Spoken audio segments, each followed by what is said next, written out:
Diketahui polisi telah memanggil mahasiswa yang mengejek Gibran Rakabuming Raka di media sosial. Pria berinisial AM warga Selawi Tegal diperiksa Polresta Solo karena mengomentari sebuah unggahan di media sosial. Komentarnya yakni soal ajang olahraga Piala Menpora dinilai telah menyinggung Gibran. Namun, polisi tak menahan ataupun memproses secara pidana karena AM telah menghapus komentarnya dan membuat pernyataan permintaan maaf. Sebelumnya, AM mengomentari unggahan akun @garuda_revolution terkait keinginan Gibran menyelenggarakan semifinal dan final Piala Menpora di Stadion Manahan Solo. Kapolresta Solo Kombes Pol Ade Safri Simanjuntak mengatakan AM ditangkap karena tidak ada niatan baik untuk menghapus unggahan komentar setelah diperingatkan melalui direct message. Baik, bismillahirrahmanirrahim. Assalamualaikum warahmatullahi wabarakatuh. Waalaikumsalam warahmatullahi wabarakatuh. Selamat malam semuanya. Semoga teman-teman semua dalam keadaan yang sehat walafiat, dijauhi dari segala macam mara bahaya maupun penyakit apapun itu. Baiklah, di sini kita dari kelompok 6 akan membahas isu yang cukup panas gitu ya dalam kurun waktu beberapa bulan yang lalu gitu mengenai penangkapan warga yang diduga menghina wali kota Solo. Gitu. Di sini ada saya sendiri Ani Mulyani selaku moderator, lalu di sini ada Agil Muhammad Gilman, ada Atmia Raudia, ada Abdul Manap dan ada Anggi Astuti. Baik, mengenai penangkapan warga yang diduga menghina wali kota Solo itu menimbulkan pro dan kontra di antara mahasiswa maupun masyarakat sekitar yang membaca berita tersebut gitu. Terutama kami para mahasiswa yang menyoroti hal tersebut karena korban ataupun pelaku tersebut merupakan mahasiswa itu sendiri gitu. Lalu bagaimana sih tanggapan dari para pemateri gitu ya di sini?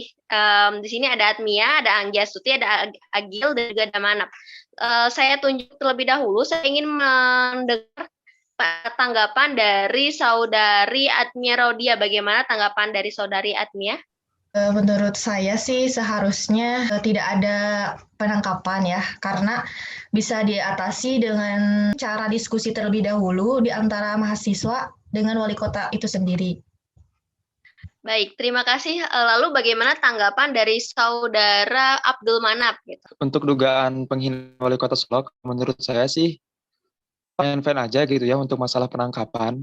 Itu juga kan penangkapan belum tentu dijebloskan ke penjara ataupun didakwa ataupun tersangka karena harus proses penyelidikan terdahulu.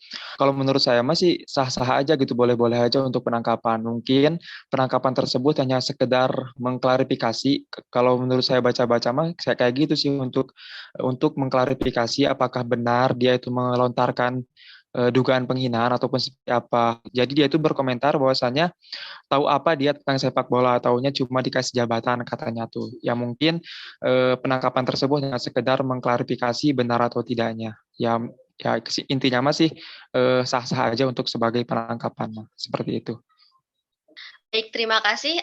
Sebelum saya menanya tanggapan mengenai ini ya, saya mau menggarisbawahi dulu tadi ada pernyataan dari pelaku ya yang ditangkap oleh virtual police gitu, yang dia utarakan itu di sosial media yang tahu apa dia tentang bola gitu.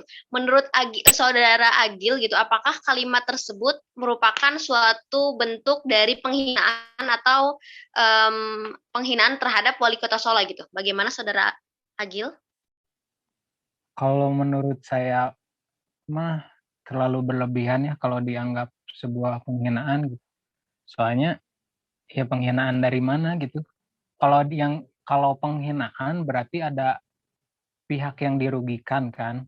Sementara di sini si wali kota Solonya juga tidak membuat laporan, tidak membuat aduan atau bagaimana gitu. Tidak ada yang merasa jadi korban gitu. Jadi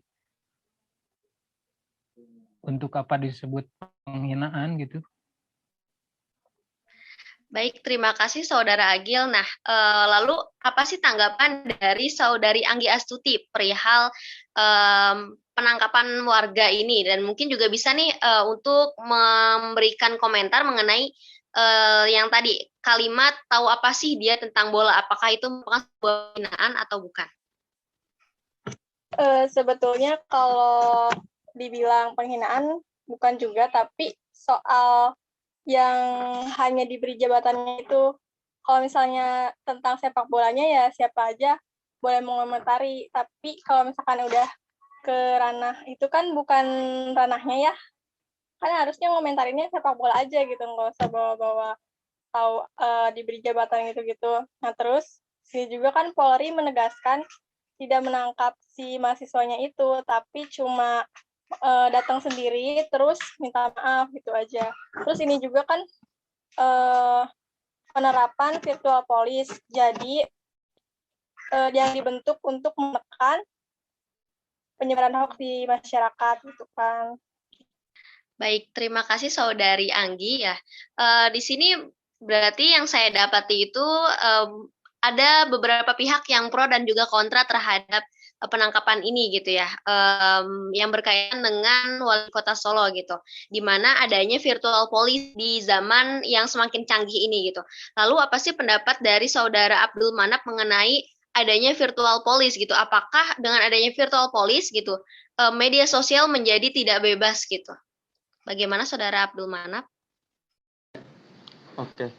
Mengenai virtual police, itu kan dibentuk untuk mengedukasi masyarakat dan juga untuk mengontrol masyarakat yang ditakutkan, tapi bukan membatasi masyarakat untuk bebas berpendapat, untuk bebas berekspresi, tapi yang takutnya ekspresi masyarakat itu ataupun pendapat masyarakat itu berlebihan. Makanya diciptakanlah virtual police, di mana tugas daripada virtual police ini itu untuk mengedukasi ataupun pengawasan di media sosial yang mana takut ada penghinaan atau sebagainya. Makanya diciptakannya virtual police ini yaitu untuk memantau takutnya ada pelanggaran, yang dimana kan kebebasan pendapat itu termasuk ada di Undang-Undang ITE. Jadi dibentuknya virtual police itu untuk aplikasian daripada Undang-Undang ITE ini gitu. Jadi untuk pengawasan masyarakat yang main di media sosial seperti itu. Baik, terima kasih. Lalu bagaimana tanggapan dari Saudari Adnia Raudia perihal tadi virtual police yang mungkin saja mengganggu masyarakat atau khalayak untuk berpendapat atau bermain sosial media gitu? Menurut saya sih dengan adanya virtual police bagus ya buat pengawasan. Jadi tidak ada pendapat-pendapat yang bertentangan. Tapi dengan adanya virtual police juga kita jangan kayak semena-mena gitu dalam melakukan atau dalam hal berkomentar di media sosial. Begitu. Baik, terima kasih. Mungkin saya lanjut ke yang saya ingin tanyakan gitu ya. Di sini saya menanggapi bahwa tadi Saudara Agil itu membicarakan bahwa Wali Kota Solo itu tidak melapor gitu. Sedangkan menurut undang-undang gitu ya, barang siapa yang merasa dihina gitu, dia harus melaporkan dirinya sendiri gitu. Lalu bagaimana tanggapan dari Saudari Anggi Astuti perihal Wali Kota Solo yang tidak melapor tersebut? Kan ini wujud dari penerapan virtual police ya, tadi yang udah jelasin Abdul Manap sebelumnya.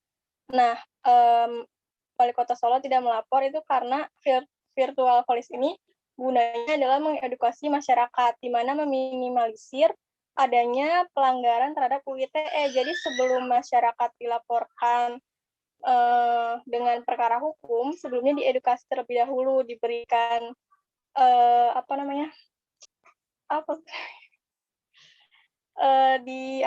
Dengan pengawasan atau ini ya?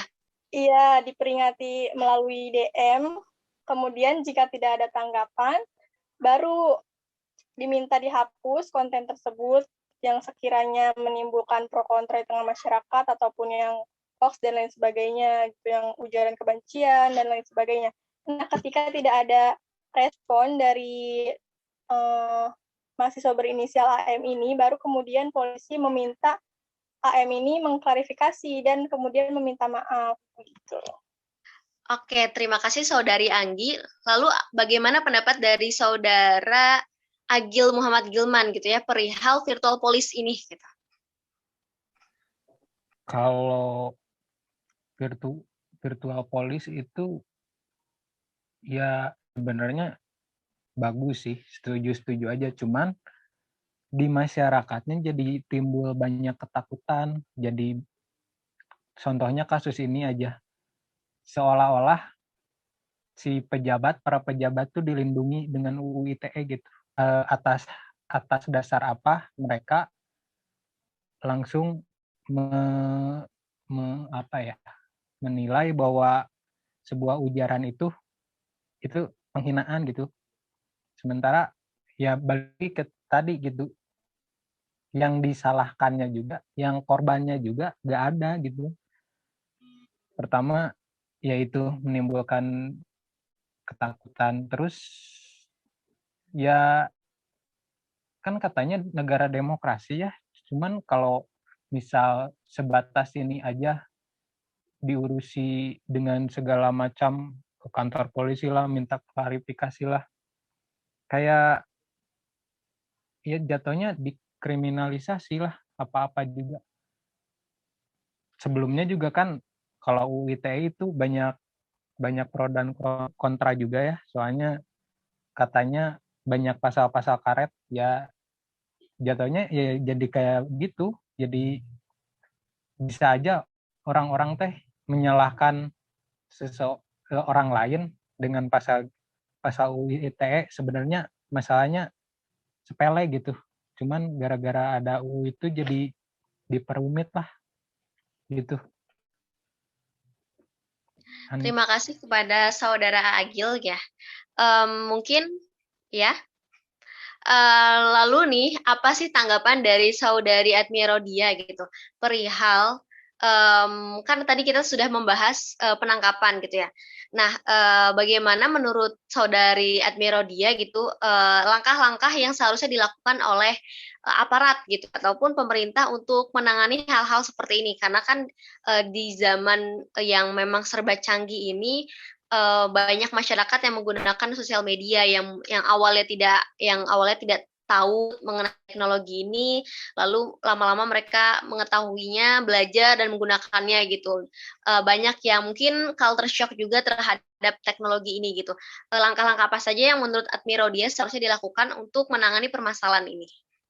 Awalnya sih ya harus dipertemukan dulu gitu antara si mahasiswa ini dengan, kan ini ke penjelasan penangkapan ya. Jadi kayak temuin dulu tuh si mahasiswa sama si wali kotanya itu sendiri, karena apa sih yang punya masalahnya juga kan mahasiswa dengan wali kotanya. Jadi yang memperumit itu bukan si wali kotanya, tapi ya si virtual police itu yang tadi. Jadi mungkin langkah-langkahnya diadakan pertemuan pribadi dulu gitu. Jadi nanti baru diselesaikan secara hukum. Baik, terima kasih Saudari Admia gitu. Lalu bagaimana tanggapan dari Saudara Abdul Manap perihal langkah-langkah ini gitu? Oke. Pertama, untuk meminimalisir banyaknya ujaran kebencian di media sosial, pihak yang berwenang terutama gitu ya, yang mana yang menjaga masyarakat ketentraman dan kedamaian, harus mensosialisasikan terlebih dahulu adanya virtual police, adanya kebebasan pendapat dan lain sebagainya. Jadi si masyarakat itu tahu ternyata berkomentar di media sosial itu harus ada aturannya gitu. Tapi aturannya itu bukan aturan secara tertulis ataupun apa, tapi minimal etika lah, tahu etika bagaimana berkomentar yang baik. Kalaupun untuk mengkritik itu mengkritik dengan sopan gitu, tanpa harus membawa instansi ataupun jabatan yang dianutnya gitu, jabatan yang ia titelnya gitu. Tapi sampaikan kritiknya dengan sopan kayak gitu. Jadi si polisi itu kalau bisa sosialisasi terlebih dahulu gitu, minimal di Polrestanya ataupun di lingkungan ia bertugasnya seperti itu. Lalu untuk yang saat ini dia tangkap itu sebenarnya sih termasuk pada edukasi juga yang mana virtual police ini mulai diterapkan gitu. Jadi si masyarakat mulai tahu ternyata dari kasus ini tuh ternyata ada virtual police yang dapat kita pelajari dari penangkapan ini, seperti itu. Oke, baik. Terima kasih Saudara Abdul Manap gitu. Lalu bagaimana tanggapan hal ini gitu? Tanggapan langkah-langkah ini menurut Saudari Anggi Astuti. Silakan. Saya setuju dengan Abdul Manap. Memang adanya kasus ini bisa jadi mengedukasi masyarakat juga sebagai pengingat juga bahwa yang namanya virtual police sudah mulai berlaku. Jadi lebih hati-hati dalam berkata di media sosial atau berujar.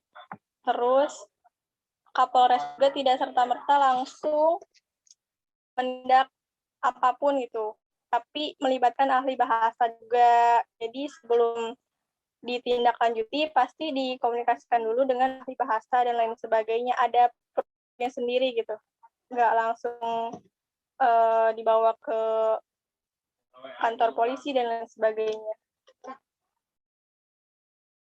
Baik, terima kasih Saudari Anggi. Lalu saya lempar ke Saudara Agil Muhammad, bagaimana tanggapannya perihal langkah-langkah preventif ini gitu, yang cocok untuk diterapkan kepada masyarakat. Kalau menurut saya, ya saya lebih setuju ke Adnia ya. Kalau memang bisa dipertemukan ya pertemukan dulu gitu kan, biar si terduganya juga bisa diberi kesempatan buat membela gitu. Di sini kan polisi malah jatuhnya jadi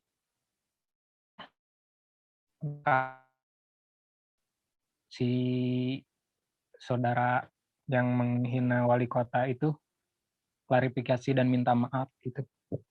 Harusnya kan si polisi mah menjadi mediator, menjadi ya penyelesai antara kedua belah pihak. Yang disayangkan sih langkahnya yang seolah-olah sebagai penekan aja gitu. Harusnya ya kata Admia, harusnya dipertemukan dulu kedua belah pihak baiknya gimana, apa mau diselesaikan dengan secara kekeluargaan apa di proses hukum dan seterusnya.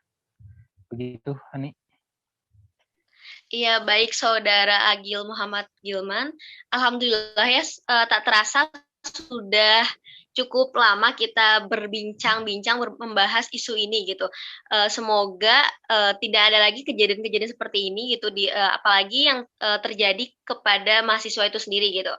Semoga masyarakat juga lebih aware gitu ya untuk menggunakan kata-kata yang lebih bijak dalam berkritik ataupun mengkritisi politikus maupun pemerintah-pemerintah yang berada di jajaran-jajaran pemerintahan gitu. Semoga banyak juga mahasiswa yang lebih aware akan isu-isu ini, dan mari kita sama-sama untuk membuat mahasiswa dan masyarakat aware terhadap kritikan yang baik dan membangun gitu.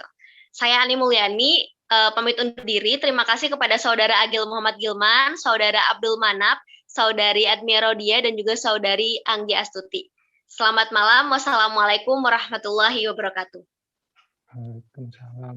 Waalaikumsalam warahmatullahi wabarakatuh.